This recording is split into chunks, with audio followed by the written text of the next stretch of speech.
everybody, and welcome to the CultCast, the best Apple conversation you're going to hear all week long. I'm your host, Leonard Caney. Joining me today, we have Griffin Jones from Ohio. Hello, Griffin. Good evening. You know, when Irfan was the host of the show, I would intentionally try and derail him as much as possible, but you derail yourself. Like, it's not even any fun. I don't even try anymore. Exactly. Comes with his own railroad spikes. And we also have Lewis Wallace. Hello, Lewis. Hey, how's it going? Good. You look very angelic there, Lewis. In a demonic kind of way, like a fallen angel. Oh. So we're going to start out with Nephilim talk? Come on now. All right, so we have a great show this week, some very exciting news. We are going to be talking about what could be Tim Cook's last quarter. We could have a new CEO of Apple by January. Also, we're going to talk about iOS 26.2, which lets you replace Siri in Japan. The Mac Pro has been cancelled again. The Mac Pro is not looking good. The iPhone Pocket sells out instantly. We're going to talk about that for like 1 second. We're going to talk about London iPhone thieves. That's pretty funny. There's some pretty funny news out of London about the epidemic of phone thefts, smartphone thefts there. And also the most expensive Mac setups that money can buy. That's thanks to this week's sponsor, NordLayer. Thank you very much, NordLayer, for sponsoring this week's podcast. NordLayer is an easy-to-use and easy-to-set-up security platform for businesses. It provides remote access to company resources, enforces zero-trust security models, and protects against cyber threats for remote, hybrid, and on-premise teams. NordLayer prevents cyber threats like DDoS, man-in-the-middle attacks, phishing, data leaks, and more with features like two-factor authentication, always-on VPN, kill switches, IP allow listing, and others. There's no hardware, there's no complex setup. It's full control in less than 10 minutes. And this is for business owners. It offers toggle-ready network security. It helps your business meet compliance and security standards. It's for IT admins. It offers an easy way to secure remote access to internal systems.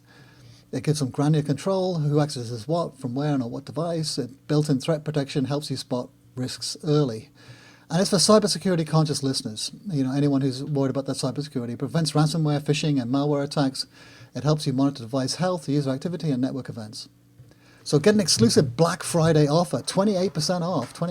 NordLayer yearly plans with the coupon code CultCast28, valid until December the 10th. To 2025. Track risk-free, 14-day money-back guarantee at NordLayer/CultCast. That's NordLayer.com/CultCast with coupon code CultCast28. So thank you very much, NordLayer, for sponsoring this week's CultCast. Let's jump right into the news. Well, is it news? It was kind of speculative. A little squishy. Yeah. I'm not really sure what to think of this. I don't know if I believe it, but let's. Why don't you lay it out? What's going on? Yeah, so Apple's board of directors reportedly ramping up its search for a new CEO to replace Tim Cook, possibly as early as January 2026. That part is the most spurious part of this report, I'd say. This comes from the Financial Times, and in a way it makes sense. Tim Cook is 65. There's been numerous reports, and he's discussed it himself like a couple of years ago. Hey, we've got extensive plans for succession at this company. Anyway, but the story from the Financial Times that made big news this week is the Apple board recently, quote, intensified preparations for Cook to hand over the reins. So, okay. And then what they said is like, it could come after the post-holiday earnings report, which that comes probably like, end of January or something like that, mid-January. That would be a good time to go out on what's expected to be their biggest quarter ever, of their biggest year ever. Way to go out on a high note.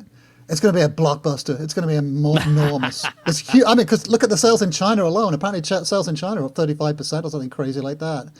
If you watch those Apple earnings, every freaking time, it's unbelievable. Like, how did they do it again? How did they make even more money? How did they do it? I mean, at some point, you got to think the guy's a financial wizard. Like, how do they pull all these levers so everything gets better and better every year? Anyway, this story from the Financial Times cited, quote, several people familiar with discussions inside the tech group. So who would that be? Is that the board? Is that like a bunch of Apple board members leaking this information? A very reasonable bit of speculation that I've heard from the famous Apple blogger who shall not be named is that this was an intentional leak. Like replacing the CEO of, one of the top 3 biggest companies in the world, a little earlier than expected would sort of be market rattling news. And, nobody's going to leak this information. The only people who would possibly know about this are 4 or 5 people on Apple's C-suite and the board itself. So it does make sense that because this would be a bit of a surprise, they would intentionally leak it a little early. And the Financial Times would be the perfect outlet to do that. The Financial Times is not that is very much on the business end of the spectrum of Apple coverage. It's not Mac Rumors, it's not Bloomberg. It's the Financial Times. It makes sense. I mean, it had four bylines on this story. 4 bylines. That means four reporters were involved in this, which I don't know. It's and of course the board used to be famously leaky. Like when Steve Jobs came back to Apple, I mean, all the news about what Apple was up to was coming from the board. The board was so leaky. It was crazy. The board was floating all kinds of crazy rumors and takeover rumors about Larry Ellison or Sun buying it and all this sort of stuff. So, I think of all the people inside Apple, the ones who are the leakiest are the board members, funny enough. The ones who are most likely to talk to the press. So I don't know. Do you think this is what it is? It's like getting everyone prepared for the fact that Tim Cook's about to step down? It's so speculative, though, that I don't think it achieves that end. If they wanted to, plant the idea in people's minds that Cook is going to be gone by January, this I don't think would be the way to do it because it's so speculative. No one really believes them. It's like, oh, okay, this is just a rumor. Well, I think other parts of the article just said early 2026, and so that's what the January is a bit of speculation there. If it's going to be early 2026, anywhere in the first half of the year, January is the earliest it could possibly be, and that would be going out on the high note of ending their holiday quarter. But I think it's possible we see a new CEO before WWDC. I think maybe that's kind of likely. I mean, the story itself, actually, and by the way, I'm looking at, because it's a paywall, right? I'm looking at on an archive site, right? And there's 12 different versions of this story. It's been updated so many times. I didn't A/B each one, but usually there's only 1 or 2 versions of a story. But I mean, the story itself says as soon as next year, right? And everybody focused on this January 2026 because what the story actually says is it's unlikely to happen before then. So that's the absolute earliest it would. The story doesn't say January 2026. Anyway, I see. Yeah. So I mean, honestly, I think it's just a trial balloon, kind of soften people up, so when it does happen a year after that, it's we've already factored this into the equation, right? It's already been planted. I mean, and again, Apple, Cook himself has mentioned this before, right? It's not the first time this has ever come up, and I mean, it's a fact of life. You start getting a little older, you're going to retire at some point. Mm-hmm. I think it was an interview that he gave a few years ago where somebody asked, where I'll be in 10 years, and Tim Cook said, "Oh, well, I won't be CEO of Apple anymore," and everybody was like, "What?" Yeah, I guess that does make sense. He is getting kind of old. He's not going to still be there in, 2035. And then ever since then, there's just been the occasional articles of well, who's next then? Yeah. Yeah. He spoke with well-known financial journalist Dua Lipa. Yeah, right. I was going to say Dua Lipa the last time. And the report once again mentions John Ternus as possible successor. That's the senior vice president of hardware engineering. Some people are excited. Hey, let's get a product guy in the charge there, people keep saying, oh, well, Tim Cook isn't exactly, Mr. Innovation, but which Leander was pointing out in the thing in a newsletter yesterday. It's oh yeah, no innovation whatsoever, all these products that have come out under Tim Cook, Apple Watch, AirPods. I mean, AirPods in particular, man. I mean, that's a great product. I don't know if Steve Jobs ever had any idea they were going to go with AirPods, but there's been a lot of products that he's come out with, and his.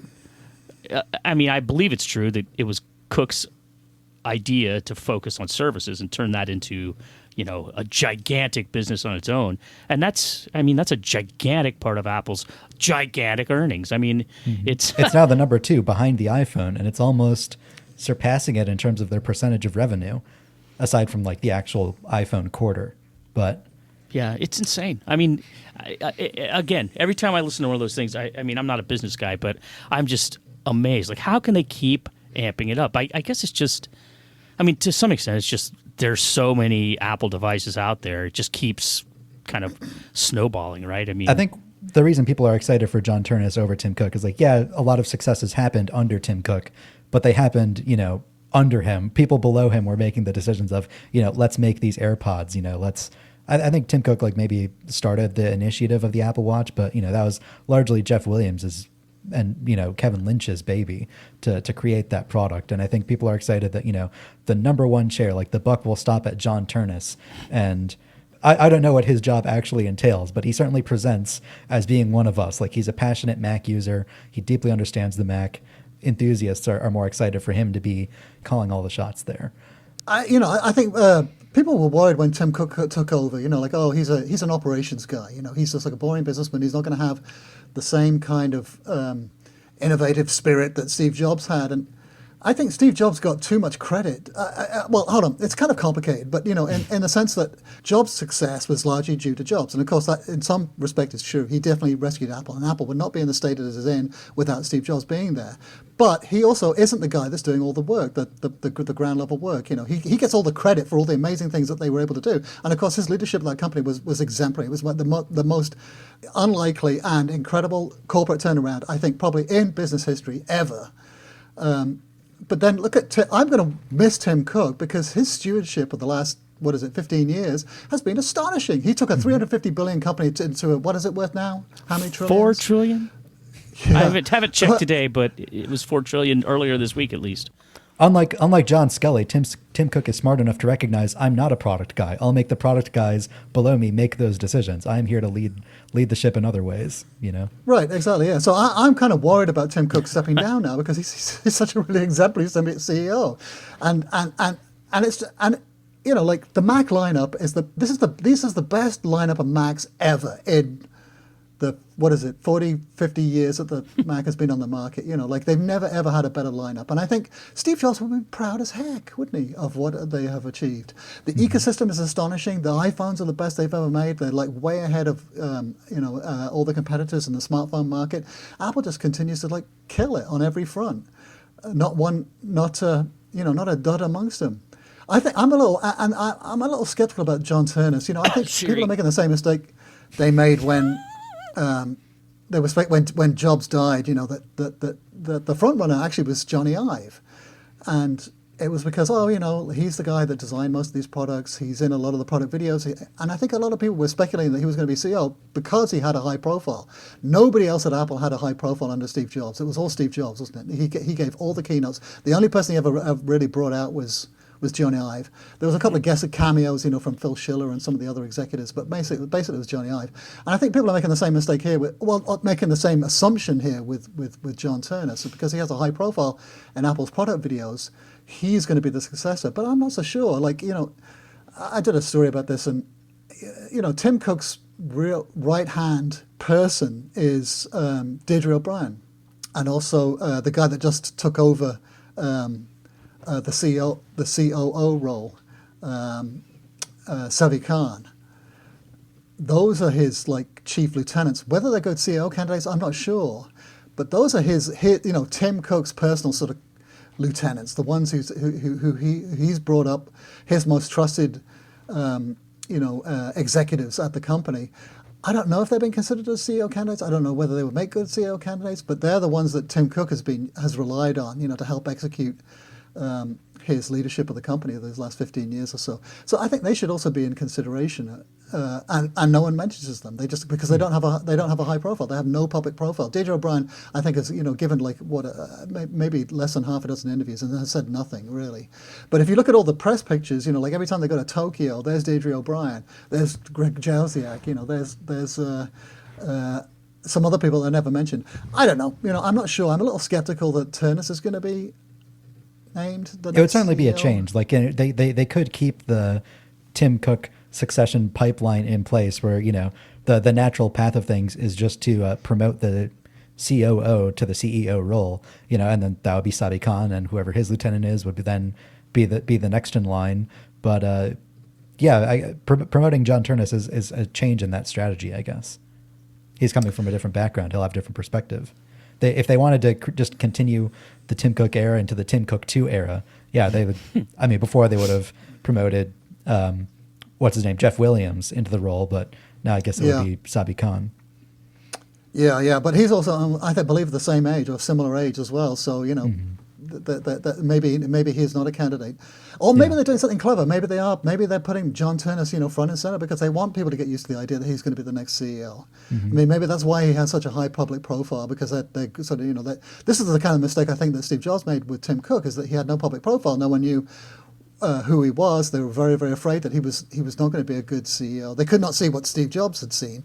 So maybe they're giving Ternus a higher profile to sort of prepare the public for him taking over. I don't know. Actually, I quite like that idea. I also think it's very likely that, in fact, I would say it's almost a guarantee that Tim Cook retires as CEO some part in 2026. He's not just going to go home and not come back. He'll probably be a new chairman of the board or something like that. And my bet is that John Ternus will be continue to be the new CEO of Apple, but Tim Cook will continue to have his role kind of on like the way that Phil Schiller still manages the App Store. I bet Tim Cook will still play the politics role that he currently plays. Going to the White House, meeting with international leaders, and giving his Trump gold bars. Yeah. I don't know John Ternus, but I don't see him picking up that role right off the bat.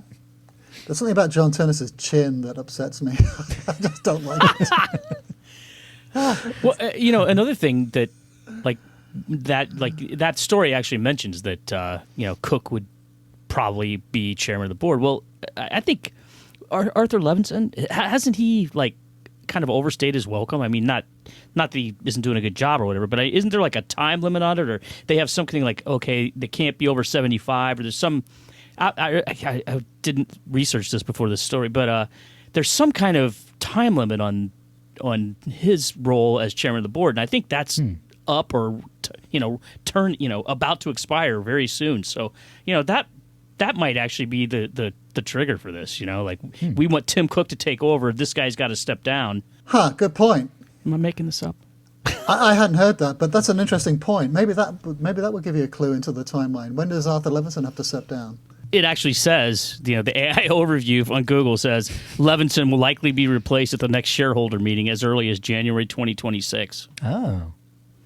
I mean, coincidence, maybe. I remember something about the requirements for the board. There's something like they can't be older than 75 or something. I think that's why Al Gore, was sort of forced out, you sort of time out on the board. So who knows? Actually, I see quite a lot of people reporting that, because he's getting timed out with this age 75 limit. So when he hits 75, he's no longer eligible. So that's when Tim Cook would have to step up. That makes a lot of sense. Gives him 10 years as the chairman of the board. Yeah. So maybe, I mean, who knows? Could be true. I know they're thinking about it. I mean, these are not people who don't consider things more than a week and a half in advance, like certain publications. The whole idea, though, like what you're saying about Ternus taking over, I mean, it may not be what you want. You might want somebody who thinks 9 months down the road about what fraction of our manufacturing needs to move to Vietnam because of X, Y, and Z factors. I mean, the price of a stupid component. I mean, maybe Ternus has that kind of. You don't get to the C-suite of Apple without being good around a spreadsheet. Yeah. I'm always amazed at the size of Apple's operation, and the idea that any one person could, pull all the levers is amazing. So I'm sure they all have great people working under them. So quarter after quarter, they freaking just blow my mind. Right. I wonder whether anyone else will step down as well with Cook, or they'll see any other defections. I mean, that's an important part of the equation, isn't it? Keeping the executive team in place as currently constructed. I mean, if it's just Cook stepping down, there's going to be some Wall Street upset, I'm sure. But if it's other members too, then it's really disruptive. And also recruiting from outside Apple, I think people are worried about that as well. That hasn't gone well. But then again, recruiting from inside Apple hasn't gone amazingly well either. There've been a couple of dud CEOs, way back when, though. In the timeline, yeah. I mean, Cook makes it sound like they're definitely going to hire from within. Everything I've read that he has said about it is like, we have really strong candidates. Although, Apple keeps losing people from the AI departments and things, so it's weird. William stepped down, so... In terms of other people changing over, now that you mentioned it, I wouldn't be surprised if in 2027, the year after they change the CEO, I bet we're going to see either Greg Joswiak or Craig Federighi go. Because they're the next oldest of that, same, class of late 90s people who joined in with Steve Jobs. Right. How old is Federighi? Yeah. Wikipedia says he was born in 1968 or 1969. We don't even know. Is that possible? It looks like he's 56, and it says he was born in San Leandro, California, which is shocking news to me. Just across the bay, south of Oakland, San Leandro. A Bay Area boy. I'll be sad to see Tim go. I've come to trust the guy and like him. And he's had amazing changes in the company. I mean, all the environmental stuff that they've done, I think, is really transformative. The supply chain reforms have been transformative too, and I think he's focused on all the right things. They completely eliminated child labor in the supply chain, which was a huge problem before that, and they managed to do it in a couple of years. I think it was actually kind of remarkable, and also a lot of other dodgy, sketchy practices. People paying to get jobs and stuff like that. I can't remember what it's called. They pay kickbacks to get jobs. That's almost been completely eliminated. But the child labor thing I thought was really striking because they put out their report. I think it was like 2 or 3 years ago. It had dropped to almost zero from thousands of incidents when they started looking into it to almost zero now. And this is across a vast supply chain, like hundreds or thousands of suppliers. They've got their tentacles down there. They won't do business with people who engage in these dodgy practices, cleaning it up, toxins, using toxic materials in the manufacturing. The carbon neutrality stuff I think is pretty amazing. He's really really changed Apple into a leading progressive for a corporate titan, for a massive company, that could be destroying the planet. It's actually, I think, doing quite a lot of good, thanks to Tim Cook. Mm-hmm. I'd love to see that legacy continue. Jobs is always kind of like a little bit, indifferent about this stuff that I think Cook had, quite rightly paid attention to. Yeah, I miss the guy. I like him. Anyway, on that cheery note, talking about replacements, here we go. Here's someone no one's going to be sorry to see the back of. Apple in Japan, of all places, and there's good reason for this, has started testing a new software feature that will allow you to replace Siri with Amazon Alexa or even Google Gemini or ChatGPT or any other voice assistants. So this was noticed in iOS 26.2 beta. Noticed some code that suggested that the side button could be used to invoke a new voice assistant. So it contains a new, quote, system voice assistant system app, along with code strings related to the side button app. So Macroom put this together. They figured that this is doing is it's allowing you to replace Siri with third-party voice assistants. So actually, after Macroom has made a post about this, Apple published an article on, quote, launching your voice-based conversational app from the side button of iPhone, quote. In Japan, people might place an action on the side button of iPhone that instantly launches your voice-based conversational app, Apple says in this article. So once updated, Japanese iPhone users can long press the side button to trigger Google's Gemini, Amazon Alexa, or other compatible apps. And this comes from Japan's Mobile Software Competition Act, which mandates that Apple open up iOS core functionality to third-party apps, including voice assistants. And the act goes into effect in December 2025, so it's imminent. Apple will likely make the necessary changes live with iOS 26.2, which should drop later this month. And the European Union's Digital Market Act also requires Apple to open up iOS to third-party voice assistants. So even if the feature is initially limited to Japan, Apple could soon expand it to European countries. This is mind-blowing to me. I can't imagine such a thing. Could you imagine pressing a side button and pulling up Alexa? But I'm kind of all for it too, on the other hand as well. What's the Samsung one that nobody likes? Bixby? Is Bixby still around? I don't even know if it is, but you could assign it to, you can make it a Bixby button. Still there. Oh, I saw something on Twitter. People were saying, oh, ChatGPT's the translation. ChatGPT is supposed to be a really good voice assistant now. Although it doesn't, of course, have the same hooks into the OS that Siri does. But for translation anyway, I saw people were using, were preferring ChatGPT over some of the others. I've also seen some people saying that this wouldn't be quite as good as using Siri. Like you hold down the side button and it would then have to launch whatever app you've programmed it to. So it wouldn't be like hold it down and you can instantly start talking to Apple's voice assistant where it glows all around the screen and it's, sort of a layer on top of whatever app you're using. It would be a little different in that you would have to press and hold the side button and then it would have to open the Google Gemini app or the ChatGPT app and then start listening for your voice then. I don't know if that's something that... So more work would need to be done probably in a future version of iOS to make it truly seamless. None of them will be as functional as Siri, though, right? Because they just doesn't have the same hooks into the OS. Yeah. So it'll be good for some things, I guess. Maybe answering queries, answering questions, getting recipes, whatever. But not for open up the music app and play this, that, or the other. Yeah, I've heard also other people saying that like, oh well, Google Gemini, it can't listen.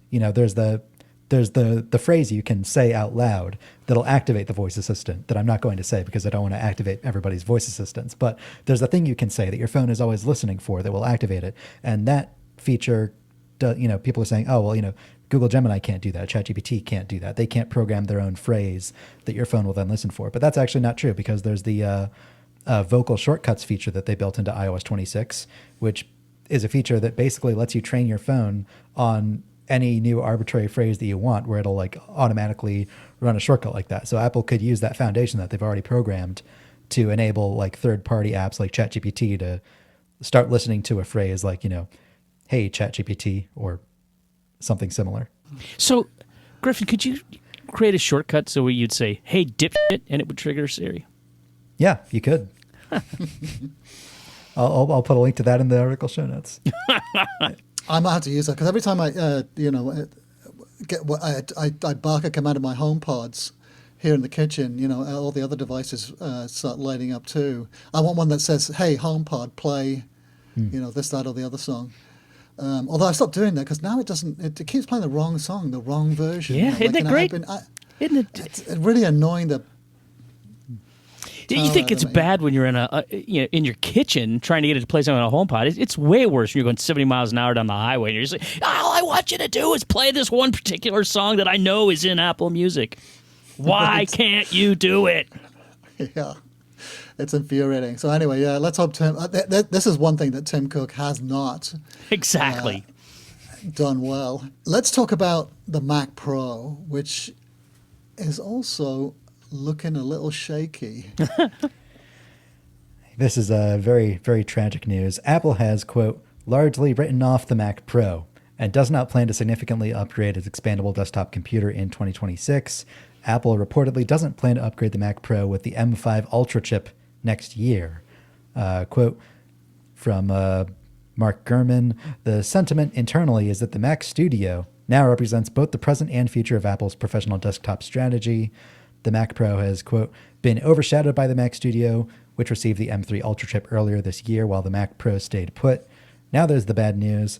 That doesn't look set to change anytime soon. There's no longer an M4 Ultra in the works, and the Mac Pro that was supposed to support that chip was also nixed. And the next high-end desktop chip will be the M5 Ultra. However, Apple is only focused on putting the M5 Ultra in the Mac Studio. This suggests the Mac Pro won't be updated in 2026 in a significant way. So another year where it'll only exist on the M2, which is depressing. I could not give a fig, but as Ed Hardy wrote about, one of our writers wrote about this earlier this year and this week, and he said that, that the only advantage that the Mac Pro has over the Mac Studio is that it has 4 internal slots, right, which you can maybe put in some more storage into it, but you can't expand the RAM. Yeah, but you can't do like the meaningful upgrades. Like since Apple switched to Apple Silicon, the meaningful internal upgrades. Like people used to increase RAM, they used to increase in storage, and so you can't increase RAM anymore. You're stuck with what you bought. And GPUs. People used to expand GPUs, but you can't do that with Apple Silicon either. Right, but they had the eGPU, didn't they? The external one that no one ever bought or used. And then Thunderbolt is fast enough now to make external storage almost as good as internal storage, correct? So there's almost no. It's a product that has aged out, isn't it? I mean, you don't need this internal expandability anymore.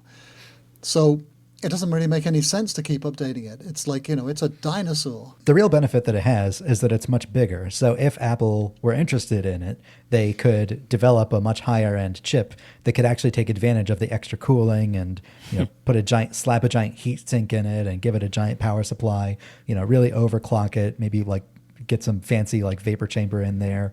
And then that could really take it to the extreme. But the problem is that Apple can't fabricate any chip bigger than the Ultra. It wouldn't be profitable enough because it would be too expensive to fabricate, because the bigger you make a chip, the more ones that come off the manufacturing line that are broken or aren't entirely functional. And not to mention the R&D costs of like actually developing the thing. There are two possible paths forward they could do. If they wait out another few years, then there's this, it's called wafer level multi-chip module technology, WMCM. Basically, how Apple currently can stick two Max chips together to make an Ultra chip, it's basically that on a smaller level, where at some point they'll be able to manufacture tiny little segments of modular CPU segments or modular GPU segments, and so it would be easier for them to build an M7 Extreme chip that would have double the size of an M7 Ultra chip, because they could just piece together as many GPU segments as they want or as many CPU segments as they want. And then they could make that really big bespoke chip without expending as much money, without it being ludicrously expensive. That could help the Mac Pro fulfill its potential. The other path forward they could do is nix the Mac Pro, but in order to keep the PCI card expandability, my idea is they develop a sort of proprietary breakout box, like unscrew the bottom of your Mac Studio and then clip it into this giant aluminum box, and it has like a custom connector that basically adds PCI cards to your Mac Studio. And I think we found the next CEO of Apple. Tim Cook, here's your replacement. A product guy with vision that no one else has.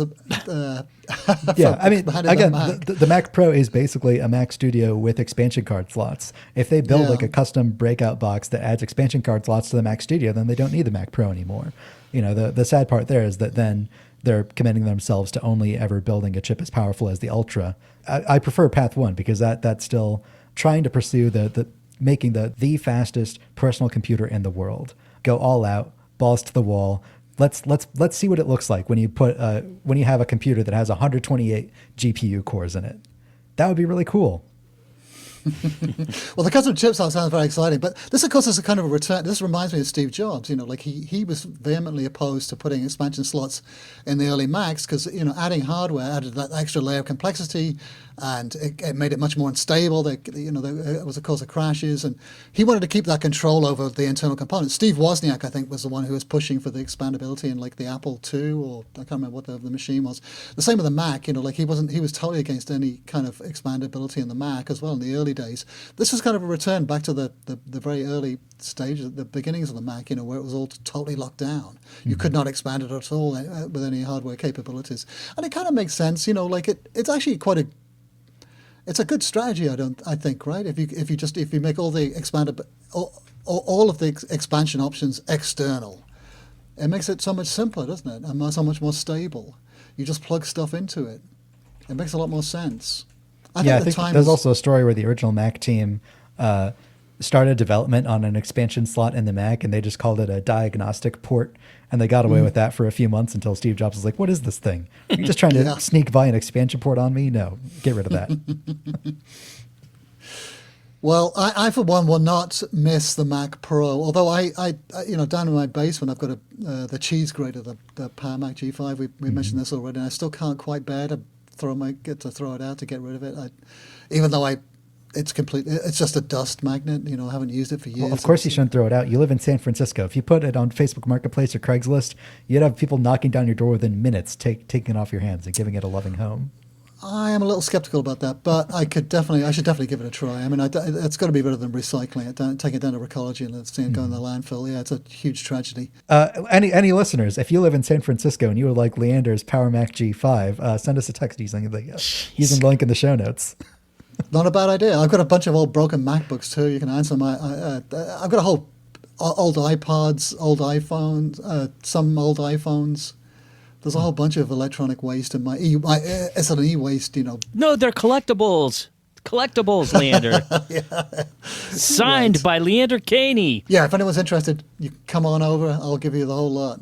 If you take it off my hands. Some of them work. Yeah. I think the Mac Pro still works. I mean, sorry, the Power Mac. I'm pretty sure it still works. Wait, take it over to Lewis's and he can use it to heat his house. That's right. Good point. There's your furnace replacement there, Lewis. Probably not as efficient as a heat pump. Well, let's do a poll today. If anyone's going to miss the Mac Pro, maybe we'll put that in the newsletter. It's definitely the end of an era anyway, so it's kind of sad. Of course, you can't spend. How much do the wheels cost? $700. Do you think anyone ever bought those? And what would they use them for? Are you going to ride around on it like a skateboard?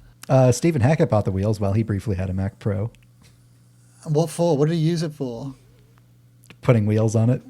Right. Well, anyway, yeah, R.I.P. Mac Pro. Here's an unusual thing that no one was expecting. Apple's biggest hit product in years. This thing sold out immediately, and everyone thought it was going to be a huge bust. It was all made fun of, but it turns out we were all wrong. If you didn't get up before dawn on Friday, you missed your chance to buy an iPhone Pocket, the accessory that divides Apple fans. It's been relentlessly mocked online, but it sold out immediately on launch day. In Japan, apparently these crossbody straps are especially in vogue, and they snapped it up, posted about it online. Adding tremendously to the product's cachet in Japan is that it comes from the Miyake Design Studio, which is founded by the Japanese fashion designer Issei Miyake, who is apparently iconic over there. But the appeal is in the United States too. iPhone Pocket went on sale early Friday and disappeared in mere moments. Every single variant of the crossbody strap, all the color options of the long and short sizes were immediately sold out on the Apple Store online. Of course, we don't know how many they had made, so I don't know how impressive of a feat that is. It still shows up on their store in the holiday picks section, as Lewis pointed out, but not much of a pick if you can't buy it. Who knows? You might go there every day and refresh. You might be able to get one. Yeah. I don't know how fast they'll restock. I mean, I want to mention this because I was excited about reviewing one. I didn't think that I would need to set an alarm for 6 a.m. on Friday, and by the time that 9 a.m. rolled around, they were all gone. I tried seeing if are they available in stores in New York? Could I get a friend in New York to buy one and mail one to me? No, all gone. I wonder. You think they really would just do one run and that's it? I mean, that's what they did with the HomePod. They made them, and then it took them 3 years to sell out of their initial inventory. And then they dropped it, but then they brought it back again. Yeah, maybe this is the HomePod too. Well, I can't imagine it. Tim Cook, surely he sees a hit product, sells out in minutes. I mean, isn't that a green light to go for another production run, especially for the holidays? Different colors. I wonder how much of it is just like the cachet of it being, kind of a meme product, like the polishing cloth. Like, if they make a second round of these, is it going to actually sell out as fast, or is the fervor of it just immediately dying out? Who knows? How much of the people buying the initial run are people who actually genuinely want to own this product? I'm not sure. Yeah. Like, have the boxes even been opened, or are they just sitting there? Like, oh, this is going to be worth money. Mm-hmm. Yeah, collectible. Or people exactly like me who just wanted to review it and then return it. Like the Vision Pro headset. Yeah. Maybe check in 2 weeks from now if they suddenly have much more inventory. Yeah, actually, talking about that, maybe we should plug that. If anyone's interested in a Vision Pro at a discount, check out Griffin's eBay listing. We have one M5 one for sale. And it's a pretty good discount, isn't it, Griffin? How much is someone going to save if they buy it from you? The current bid is $3,000, so you can knock off $500. Well, I mean, you have to pay over $300 to then be the highest bidder, but probably snag it for $3,100 or $3,200, which is a substantial discount on the new price, and fewer taxes probably. I don't know how that works, but if it's a CultCast listener who is the winning bid, and you shoot me a message on eBay after you buy it, maybe I'll put something special in the box. I won't say what, but you'll get something special. Okay. That sounds great. It's an official Cult of Mac headset too. So Yeah. maybe I'm available to sign it if you'd like. I can sign the box. Jeez, right on the googly eyes. Yep. Yeah, and I can put some.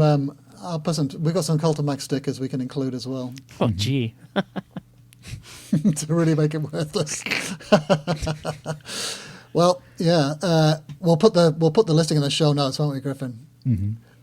Let's talk about in London. What's going on in London? Like, this is a pretty funny story that came out a couple of days ago. So the Metropolitan Police in London reported 117,000 mobile thefts in London in 2024. 117,000. That's astonishing. Thefts, that's a lot. It's a lot. It's kind of crazy. Like I've seen all these viral videos of people standing, on the side of the road at a bus stop looking at their phone, and then a bike comes by and snatches the phone right out of their hand.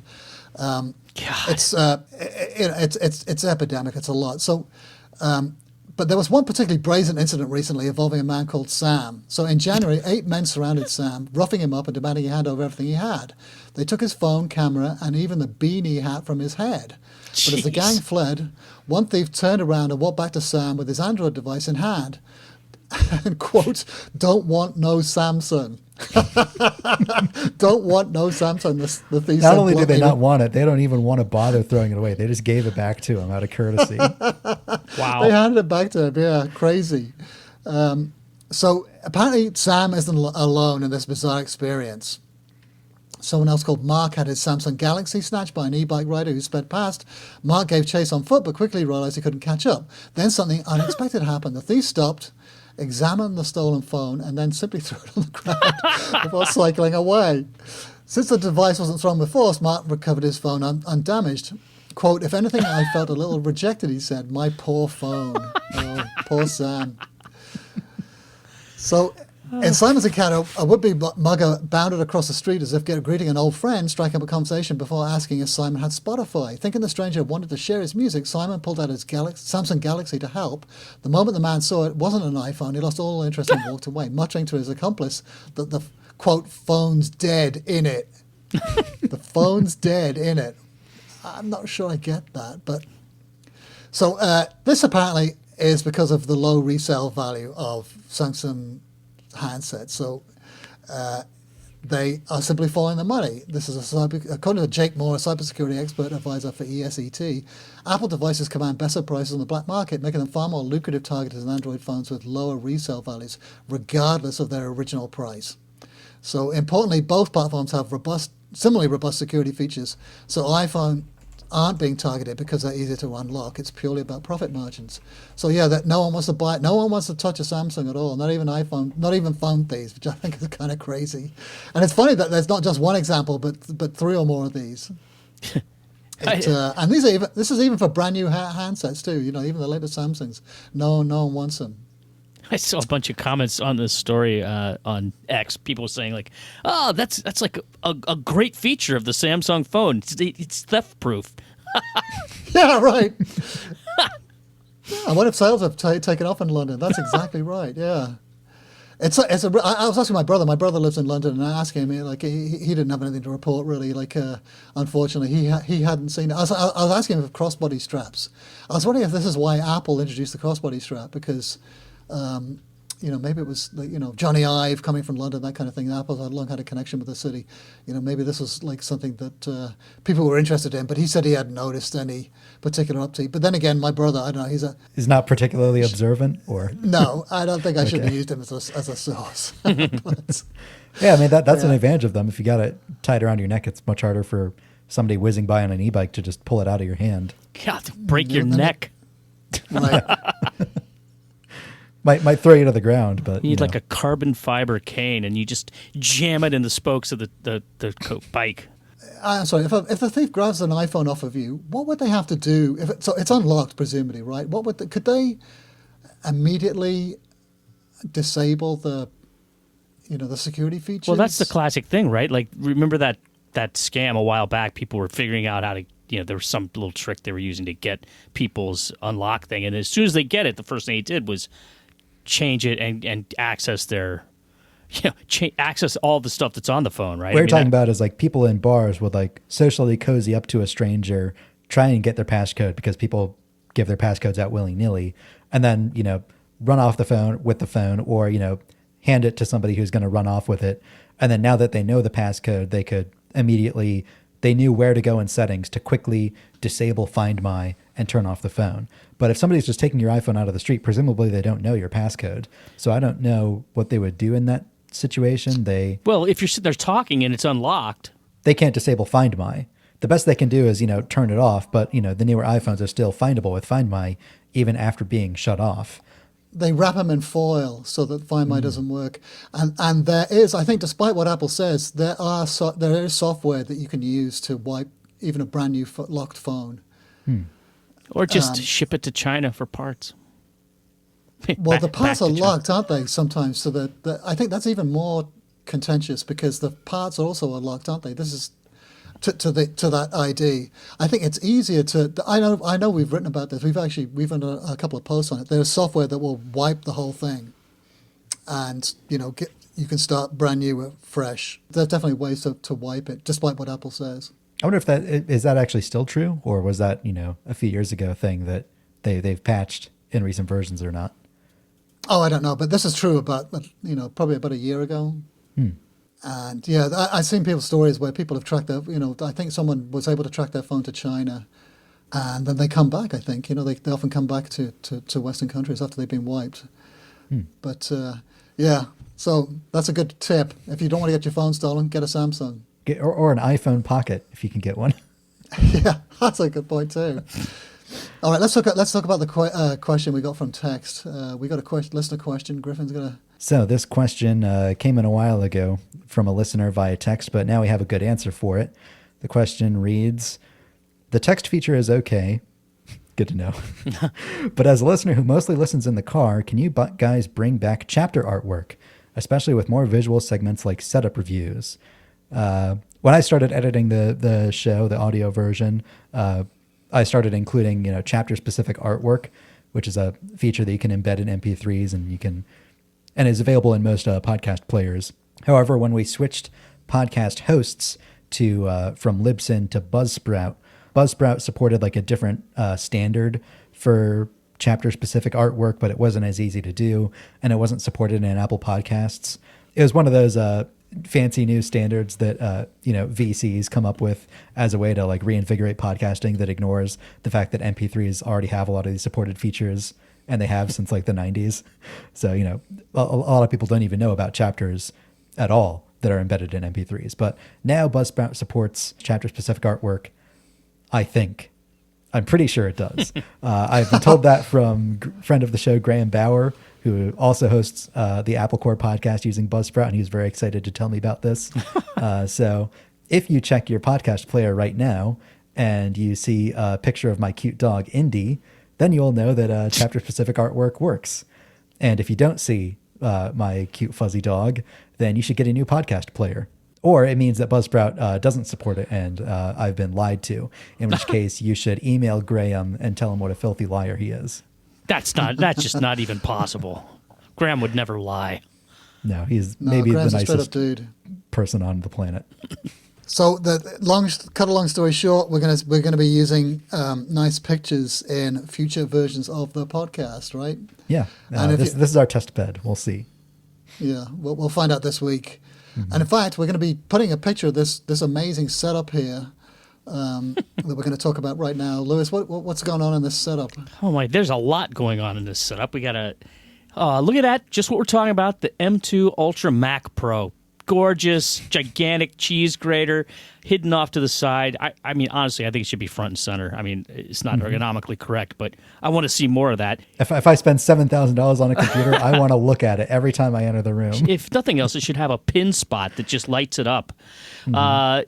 Pro display, XDR, and 2 studio displays flanking it. I mean, this is, what are we at already? Like over 10 grand, right? It's crazy. Easily. Magic keyboard, fantastic. Logitech MX Master 3S mouse and a Magic trackpad. Already we're at over 10 grand. He just sticks with the Apple keyboard. Like, come on, no fancy mechanical keyboard. I mean, maybe he really likes Touch ID, but But then things start to get weird. There's some things on the wall, which apparently those are eGPUs, like strapped to the wall. Not sure what's going on there. Not eGPUs, just regular GPUs. Oh, sorry, just PC. One's out of a PC. Why would they be strapped to the wall? Like, I don't know. Maybe he used to have these are also PC things that were never supported inside a Mac, so I don't know what they're doing there. oh, I see. Maybe it's just artwork, along with the Sonic the Hedgehog case for some reason. Box. Well, that's the most weird and random thing about the whole thing, isn't it? But there's a couple of other things that draw my attention. There's a water bottle, which seems to be floating in air, or I don't know. Is it sitting? It looks like it's in front of the desk, but it looks to be sitting on the one of the chairs that he has next to it. Like maybe one of that chair has a cup holder built into it and keeps the water bottle there. I mean, certainly, if I had a Mac Pro, Mac Studio. Oh yeah, there's also a Mac Studio in this setup somewhere. If I had a Mac Pro, a Mac Studio, 2 studio displays, and a Pro Display XDR, I mean, I wouldn't want water anywhere on that desk. Yeah. It's not as bad. I don't know if I would want water in the room. Yeah. Well, so we were talking about this, right? This is included in our post about 10 or top 10 high-end Apple setups you wish you could afford. One of them has a whole bunch of rack-mounted Mac Pros with a giant aquarium over top of it. I'm like, are you freaking kidding me? Insane. Yeah. And let's go back to this one. What's up with the little, like, I don't know, I guess rolling file cabinet that looks like it was, salvaged from an office supply store. And then there's the weird Kleenex box. It's just a lot going on. It's like all this high-end stuff and then some really questionable. Yeah, that is a Kleenex box, isn't it? But with no tissues. No Kleenex, so an empty Kleenex box. Container, like not even just a Kleenex box, but a, fancy Kleenex box cover. He has the Harman Kardon, like, clear acrylic speakers that, are very like Power Mac G4 Cube style, except he has the really tall ones. But he has them behind the displays. So, I mean, he has a big wall of displays in front of him. So I can understand he might run out of, places to put speakers, but get different speakers that fit under the displays and not these tall, skinny things that are going to be blocked by them. I can't imagine that sounds very good. These are classics, though, aren't they? This is a Johnny Ive designed. It has a subwoofer, a clear subwoofer on the floor. I've actually got. I have this in my basement. So if anybody was interested, although I'm kind of loath to give this one away. You can't give that away. I know, because it was That's a great sound system. Yeah, it was a great sound system. I didn't know they made taller ones. Are you sure they're taller ones? Yeah. Like did they make ones really, really tall like that? Apple only included them with the Power Mac G4, but they still make them to this day. You can still buy new ones. Oh, wow. Okay. Yeah. So apparently this person actually uses the card slots in his Mac Pro. Quote, I have a massive amount of NVMe PCIe SSDs in it. That's a lot of acronyms in a row, but he has a lot of storage, including stuff like the Sonnet 8x4 PCIe card with 8 NVMe, etc. A lot of pointless initialisms. I tried the same with the Mac Studio, but the cost and cable clutter of external Thunderbolt devices was just not as good. There you go. Noisy externally, too. The PCIe is quiet and faster in the Mac Pro, even with bandwidth considerations, and all of the PCIe cards went straight from my 2019 Mac Pro and worked great in the M2 Ultra Mac Pro as well. And here's the tally. Mm-hmm. So conservative estimate. Let's just look at all the base models. Our like back of the envelope scribbling estimated price of all this stuff $18,200 at least, because that's the base Wow. model $7,000 Mac Pro, $1,600 studio displays, $6,000 Pro Display XDR. I couldn't really figure out if he has the one with the tilting and adjusting stand or not. Oh no, I guess it only comes with that. Yeah, a $2,000 Mac Studio. I don't know if he has the Max or the Ultra Max Studio, but it's very likely he has the more expensive one. So at least $18,000, probably $20,000. Wow. And that's before tax. So Yeah, and no indication of what they're being used for, is it? It's like what kind of this is like. It's not a video editor's setup. yeah, he didn't describe what his job is, but it's a job that involves a lot of storage and power. Storage, yeah. Maybe it's some type of like scientific research, or I don't know why he would need 3 displays for that, but Wow, there are some wild looking setups elsewhere in this post. This one with like Just oh my God, it's almost like a wraparound. It's like being in that Las Vegas dome. There's so much screen real estate. It's crazy. Yeah, there's some great setups in that post. Dave did a really good job with that. Yeah, these are the most drool-worthy, expensive setups that we've seen over the last few years. This is where no expense has been spared. Except for that Kleenex box cover. I don't know. Did you ever even see the Mac Studio? I don't see it anywhere. He says it's in there. I don't know where it is, though. It must be around the back. Maybe under one of the desks. Maybe in the Kleenex box. Maybe it's floating on the chair. With the right underneath the water. With 3 giant monitors, it all doesn't fit on one desk. He has 2 identical desks sort of stacked next to each other, lined up as close as he can. But then the way it ends up lining up, his mouse would then go over the bridge between the 2 desks. And, that wouldn't be good. So he has like 3 desk mats, 1 desk mat on top of the other 2. And that's where his mouse goes to like sort of bridge the gap between these 2 desks and desk mats. So it's kind of a weird, like squishy pile of desk mats that he has built for himself there. This almost looks like it's like in an office space, right? Not a work from home setup. Who knows? It's got definitely an office vibe. Look at the thermostat there in the corner and the walls, the white walls. What's that weird silver thing with the behind the main monitor? Cattle prod. It goes up the wall. That's what it looks like. I don't know what that is. It kind of looks like a camera hanging on like a little lanyard thing that's going up to the ceiling. I have no idea what that is. Doesn't it kind of look like a GoPro camera to you? I mean, it definitely isn't, but I don't know what that is. I can't tell. I can't tell. Maybe this is an office and that's like a camera where the boss can like spy on him. It's a weird mix of stuff though. Like the Harman Kardon things it doesn't seem like that would be in an office. Like where did that come from? It's no headphones in this picture at all. So I guess he just entirely relies on those speakers. Very odd mix of stuff. And again, over $18,000. Wow. I do endorse the 2-chair office setup. It's really great when you have somebody coming in to like look at your computer with you. Have a second chair for a guest. I have one far off to my left as well. It's great. And are these high-end chairs? That one has like some crazy ribbing on the back. It probably is a very expensive chair. And the armrests look up really high. Very, very high. But yeah, overall a nice setup. I mean, some aesthetics could be improved. The ergonomics could be improved. But I got to say, the only thing I would change about it is I'd probably only stick with the Pro Display XDR. I'd nix the 2 side displays. I can't imagine like possibly needing that much screen real estate. And I would upgrade the keyboard. But aside from that, good setup. It's nice and bright. And you've got a Mac Pro loaded up with storage. Those GPUs, I mean, they must be. How much do they cost? They're expensive, aren't they, as well? 2 of them look identical.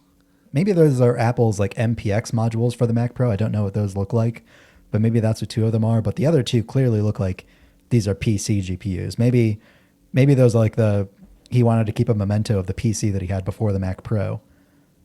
And so he just kept those on the wall. A lot of mysteries in this setup. Yeah.